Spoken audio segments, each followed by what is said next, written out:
Good morning, St. Lucers. As we begin another day together, I want to invite you to think today about calling. Now, we talked a lot about this last year if you were around in our God's Phone Booth series last spring, and all the different ways that we are called. Because a lot of times we think about our calling relating to our work, whatever the thing that we do around getting paid so we can pay our bills and survive is. But when we look at scripture, when we look at Christian tradition, we know that calling is much more. There are many ways we are called. We don't have just one calling, we have many callings. There are ways that God calls to us day to day, minute to minute, year to year, moment to moment. And in times like these, where when we look around between viruses, between unrest, between looking around and seeing racism and sexism and heterosexism all around us, when we look at the pain of our siblings, when we try to walk with people, knowing that in the midst of that we don't always have answers. We very seldom have easy answers.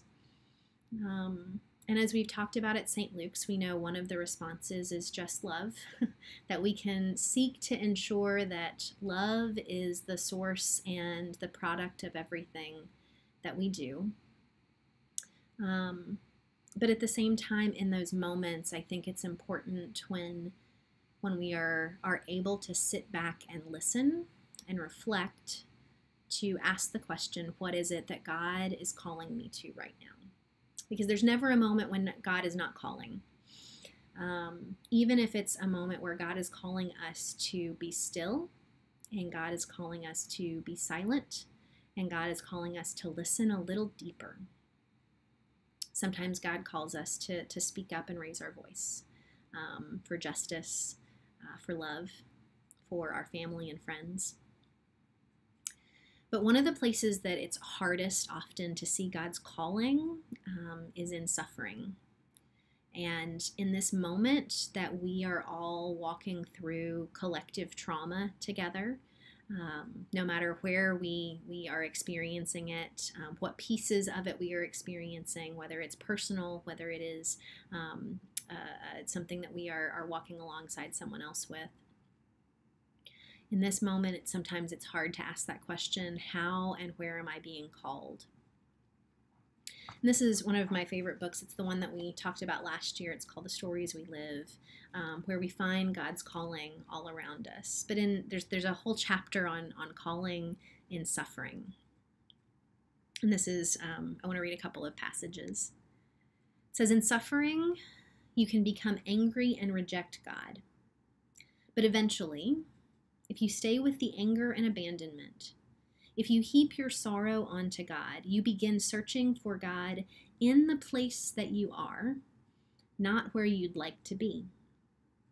You may think that it is not faithful to be angry with God or to scream at God about what is unfair and painful, but the lament psalms show us that this is prayer. You direct your feelings from the situation you are in to God. In the Christian story, Jesus used the words of Psalm 22 to express his despair as he was enduring his execution, torture, and death. He implored God, "Why have you forsaken me?"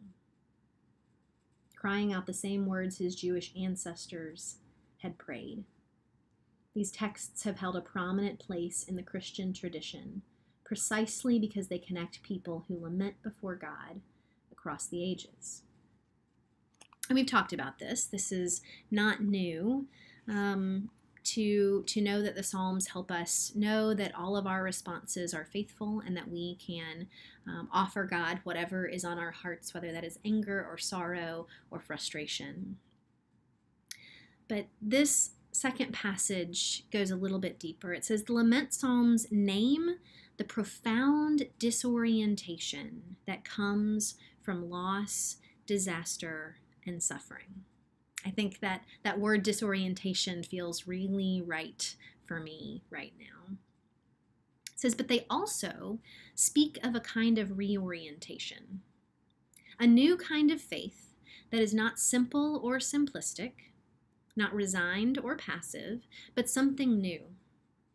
In suffering, you can move from seeking explanations about God to finding God, discovering that faith is not belief in a set of ideas about who God is and how God operates, but trust that God remains with you and you remain with God no matter your circumstances.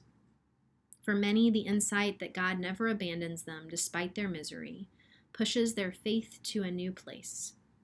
For Jesus, it meant giving himself over in death, trusting in God's goodness and mercy, such that as at his death, he was able to pray the words, "Into your hands I commend my spirit."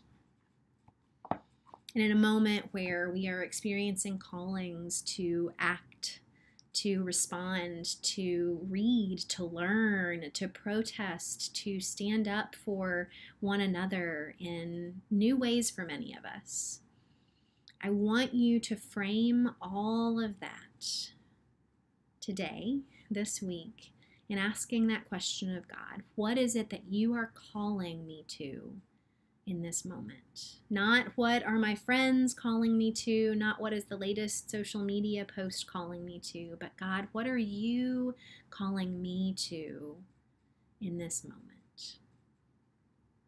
I hope that that is a question that is life-giving, but also challenging, because sometimes the answer to that is not something we are excited to hear. And yet we can know that when we are listening for God's call and responding to it, that we are being faithful. So as we continue to lament, as we continue to walk through these challenging times together, know that God is calling you. And I pray that you will find enlightenment and encouragement through knowing that God will walk with you every step of the way. Have a wonderful day, St. Lucas. We'll see you again tomorrow.